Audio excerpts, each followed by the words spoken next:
जय श्री कृष्ण जी। कृष्ण जी जैसे गुण और कलाएं भगवान सब में दे। जय कृष्ण जी।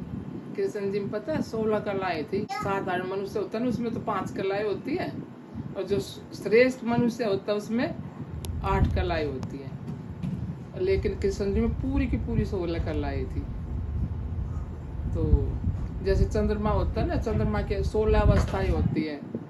16 अवस्थाओं में से वही चीज इसमें मनुष्य में आ गई। 16 अवस्थाओं के ना एक की तरह ना 16 कलाएं होगी। तो 16 कलाओं के बारे में मैं अभी पहली कला श्री संपदा कला। श्री संपदा कला पे केवल पैसे से और संपत्ति से नहीं होती। ये क्या होती है? मन से होती है। जो मन से धनी होता है किसी के। फिर भू संपदा। भू संपदा ऐसी तो जो राज्य करने भू पे राज्य करने के लायक हो। यूं नहीं जमीन ज्यादा प्रॉपर्टी इकट्ठी कर ली वही भू संपदा होती है। कीर्ति संपदा, जिससे देश दुनिया में उसका नाम हो। ऐसे गुण होंगे जब तो नाम होगा ना, किस लायक होंगे जभी तो। फिर वाणी सम्मोहन, हर किसी को थोड़ी बोलना आता है। तो किसी पे माँ सरस्वती की कृपा होती है, उसे उन्हीं को तो बोलना आता है। कैसे बोलना है, किसी को दुख नहीं हो, मीठी वाणी बोलते हैं। चौथी लीला। लीला की भी कला होती है। हर किसी के बस की थोड़ी लीला है, वो एक तरह चमत्कारी होता है। फिर आती है विद्या की कला। वो व्यक्ति विद्या में निपुण होता है, वेदों का ज्ञान का ज्ञाता होता है। धनुष विद्या, राजनीति, कोई भी विद्या उससे दूर नहीं होती। हर एक गुण होते हैं उसमें विद्या के। ऐसी विद्या होती है। बेमेल, जिसके मन में कोई मैल नहीं रहता, उसके आचार विचार सब बहुत शुद्ध होते हैं। कोई छल कपट, कोई मैल नहीं होता उसके मन में। उत्कृष्णी कला, जो दूसरों को उत्कृष्ट करे, प्रोत्साहित करे। जैसे कि कृष्ण भगवान ने अर्जुन को रणभूमि के क्षेत्र में प्रोत्साहित किया था, वो होती उत्कृष्णी कला।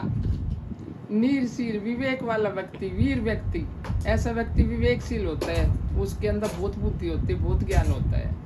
कर्मण्यता का गुण, कर्मण्यता की लीला। वो आदमी बहुत कर्मठ होते हैं, हर एक काम के लिए बहुत ज्यादा कर्मठ होते हैं, बहुत मेहनती होते हैं।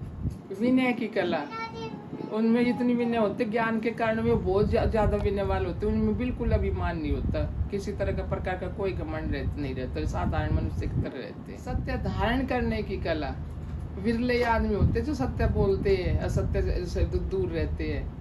वे कटु से कटु सत्य सबके सामने बोल देते हैं। यूं नहीं मैं बुरा हूँ या भला बनूं बुरा बनूं, देश सेवा के लिए, संस्कृति के लिए, उनके उसके लिए बिल्कुल सत्य बोलते हैं। आधिपत्य की कला, उनके साथ कोई जोर जबरदस्ती नहीं होती उनके लिए, पर उनके लिए संरक्षण इतना महसूस होता है कि हमारे साथ ही अच्छा करेगा। अपने आप ही उनके उसमें रहते हैं, उनको पे इतना विश्वास करते हैं, और वो किसी के साथ द्वेष की भावना, ये फर्क वाली बात भी नहीं करते।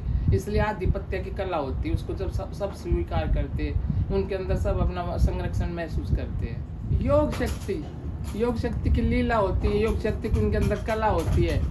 बैठ के ध्यान करते हैं, उनका वो परमात्मा से जुड़े हुए होते, परमात्मा से उनका सीधा संपर्क होता है। अनुग्रह की क्षमता की कला, ऐसा व्यक्ति बहुत परोपकारी होता है, सबके परोपकार की सोचता है। तो कृष्ण जी में 16 भगवान थे हमारे श्री कृष्ण जी भगवान की जय।